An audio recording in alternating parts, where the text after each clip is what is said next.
নির্বাচনের কথা তো আমরা বলি, আমরা ওইটাই বিশ্বাস করি বলে।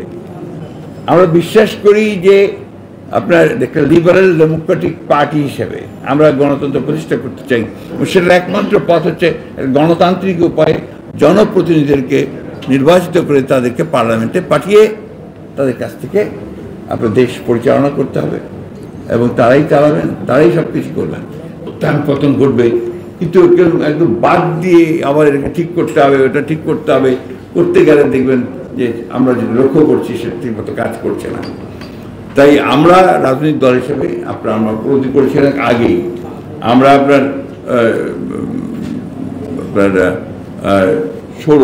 2016 সালে এখানে প্রথম আবুল্লাহ আছেন, আমরা আমাদের দলের পক্ষ থেকে ভিশন 2030 বলে একটা আমরা কি করতে চাই, আমরা কিভাবে পরিবর্তনটা করা যাবে, সমাজ, অর্থনীতি, রাজনীতি কিভাবে পরিবর্তন আনা যাবে, সেই একটা ভাবনা আমাদের বেগম খালেদা জিয়া দিয়েছিলেন। পরবর্তীকালে আমরা আপনার আন্দোলন চলার সময় আমরা আবার পরিষ্কার রাষ্ট্র কাঠামো পরিবর্তনের 31 দফা একটা আমরা দিয়েছি। আমি জানি না আপনারা কতজন এটা দেখেছেন, বড় সুযোগ হয়েছে কিনা। এগুলোর মধ্যে কিন্তু মোটামুটি এই একই এখন যে আলোচনাগুলো আসছে, এই বিষয়গুলোই কিন্তু আসছে সমস্ত, এবং এই আলোচনাগুলো নিয়েই কিন্তু আমরা এগুলোর চেষ্টা করছি। আজ এ পলিটিক্যাল পার্টি আমরা খুব ভালো করে উপলব্ধি করি যে বর্তমান যে রাষ্ট্র কাঠামো আছে এর গুণগত পরিবর্তন দরকার, অর্থনৈতিক যে কাঠামো আছে তারও গুণগত পরিবর্তন দরকার, কিন্তু এটা একদিনে রাতারাতি কোনো পক্ষে সম্ভব নয়। আপনার এটার একটা প্রক্রিয়া দরকার, এবং সেই প্রক্রিয়াটা হচ্ছে গণতান্ত্রিক প্রক্রিয়া। আপনাকে গণতন্ত্রকে চলতে দিতে হবে তার নিজস্ব গতিতে। এটাকে আমি এইভাবে ঠিক করবো, এটাকে এইভাবে ঠিক করবো, এটাতে গণতন্ত্র ঠিক হয় না। গণতন্ত্রকে জনগণকে তার অধিকার প্রয়োগ করতে দিতে হবে, তার ভোট দিয়ে সে প্রতিনিধি তৈরি করবে, সেই পার্লামেন্টে তার আপনার জবাবদিহিতা থাকবে, আমলাদের জবাবদিহিতা থাকবে, কারো কোনো জবাবদিহিতা নেই কোথাও এখন, nobody is accountable to anybody নাও।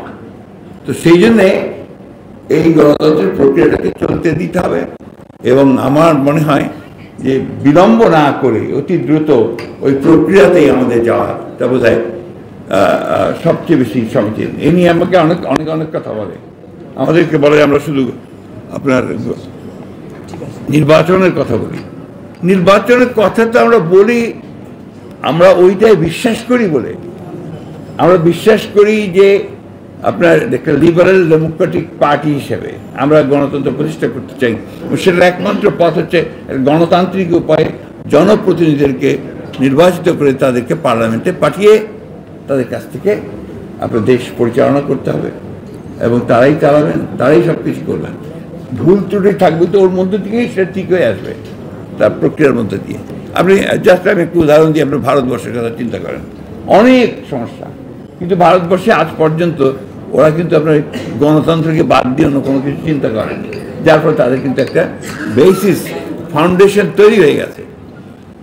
আপনি ইভেন নেপাল সেই দিন রাজতন্ত্র থেকে তারা একটা বড় রকম পরিবর্তন করে আসলো, আসলে দেখেন আবার তারা যে চর্চাটা করছে, গণতন্ত্রের চর্চাটা করছে, তারা কিন্তু একটা দাঁড়ানোর চেষ্টা করছে, দাঁড়িয়ে যাচ্ছে।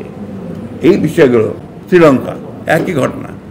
তা আমরা বারবার ওই যে আপনার ভাবছি যে এটা না, এটা না, এটা না। আপনার আমার একটা কথা প্রায় মনে হয় যে একটা ছোট বাচ্চা, আপনি যদি ওর অসুখ হওয়ার পরে বারবার অ্যান্টিবায়োটিক চেঞ্জ করেন, তখন কিন্তু সেটা আর কাজ করে না। আমাদের অবস্থাটা অনেকটা সেরকম হয়েছে। আমি বিশ্বাস করি যে এটা আমরা যদি, যে কথা ডক্টর জিলুর বলেছেন, একটা অত্যন্ত ভালো, আমার কাছে মনে হয় এটা সবচেয়ে সত্য কথা। এই দেশের মানুষ হচ্ছে আসল আপনার শক্তিশালী মানুষ, তারা পারে পরিবর্তন আনতে, তারাই পারে আপনার যে কোনো সমস্যাকে মোকাবেলা করে, চ্যালেঞ্জকে মোকাবেলা করে আবার উঠে দাঁড়াতে। নাহলে দেখুন না, এত এত সমস্যার মধ্যেও আমাদের মানুষ কিন্তু কাজ করছে। সাধারণ মানুষের কথা বলছি আমি, তারা কাজ করছে, তারা এগিয়ে যাওয়ার চেষ্টা করছে।